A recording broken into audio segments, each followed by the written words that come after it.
Chris, pumalo na sa 11 ang nasawi dahil sa pagguho ng lupa sa Barangay Masara sa Maco, Davao de Oro.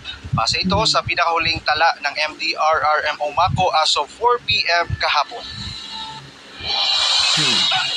Mula sa Himpapawid, kita ang lawak ng pagguho ng lupa sa Barangay Masara sa Maco, Davao de Oro nitong Martes. Tila nahati ang bundok habang ilang bubong ay natakpan na ng putik. Sa gitna niyan, tuloy ang paghahanap sa mga nawawala pang sakay ng dalawang bus.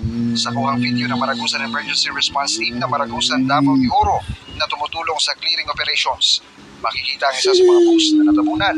Wasak ang ilang bintana ng bus at puno na ng putik. Gayon din ang mga bahay na nasira bunsod ng pagguho. Ang isang babae na ito, binuhat na ng ilang responders para sa agarang medikal na atensyon. Ang mga malalaking bato, halos matabunan na ang kalsada. 4 na bangkay ang nahukay sa operasyon kahapon.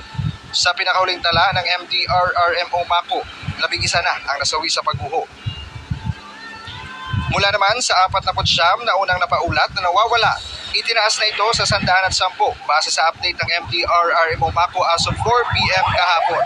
1,160 naman ang bilang ng mga pamilyang inilikas mula sa peligro na nasa mga evacuation center ngayon. Umaasa naman ang ilang mga kaanak ng mga nawawala na buhay pang matatagpuan ang kanilang mahal sa buhay. Ayon sa PDRRMC Davao de Oro, kahit search and retrieval operation na ang kanilang ginagawa, umaasa pa rin sila na may buhay pa sa mga natabunan. Nilinaw naman nila nang dahil sa paglambot ng lupa, dala ng shear line at trough ng low pressure area ang posibleng dahilan ng pagguho. Ayon sa mga evacuee, hindi naman sila kinukulang sa pagkain dahil tuloy-tuloy ang pamamahagi ng tulong ng LGU at iba pang organisasyon. Chris, kaninang umaga isang batang babae ang nahukay na buhay ng mga rescuers at kabilang ang batang ito sa natabunan ng gumuhong lupa noong February 6 ng gabi.